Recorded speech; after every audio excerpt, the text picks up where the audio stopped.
আসসালামু আলাইকুম। তো আজকে আমি কোথায় চলে আসছি আমি পাখির খাবার নিতে। আসলে ইদানিং পাখির খাবার একটু বেশি লাগতেছে, যত দিন যাচ্ছে তত খাবার বেশি লাগতেছে এদের।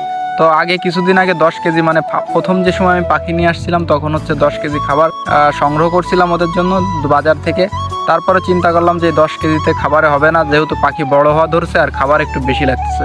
তো আমাদের গ্রামের চাচড়ি বাজার, সেইখানে আমি খাবার আনতে যাই। অলরেডি 50 কেজি খাবার কিনা হয়ে গেছে আর এখন হচ্ছে ভাইকে টাকা দেওয়ার পালা। আর প্রথম যখন বাচ্চা নিয়ে আসছিলাম তখন হচ্ছে আমি ফিড পাইছিলাম না সোনালি স্টার, তো নারিশের ফিড নিয়ে আসছিলাম। আর এখন যেহেতু আমি সোনালি স্টার পাইছি, এখন হচ্ছে আমি 50 কেজির এক বস্তা সোনালি স্টার নিছি। আর এই টাকা সম্পূর্ণ ভাইকে দেওয়া হয়ে গেছে। আর আমি হচ্ছে জিঙ্ক 1 বোতল ওষুধ নিছি, সেটার টাকাও আমাকে দিতে হবে। ও আরেকটা কথা বলতে ভুলে গেছি, সেটা হচ্ছে আমি কাজের চাপে আসলে ভিডিওটা ছাড়তে পারি নাই। এইটা হচ্ছে 2-3 দিন আগের ভিডিও। আর আমি যেহেতু ইফতারির আধা ঘন্টা আগে গেছিলাম, খুব তাড়াহুড়ার মধ্যে ভিডিওটা করা, আর আসলে অনেক বড় ভিডিও করতে পারি নাই। মানে যতটুকু কেনাকাটা করছি ততটুকু ভিডিওটা করছি, তা ভাবছিলাম যে ভিডিওটা সম্পূর্ণ দিব, আসলে সেইভাবে ভিডিওটা করা হয় নাই।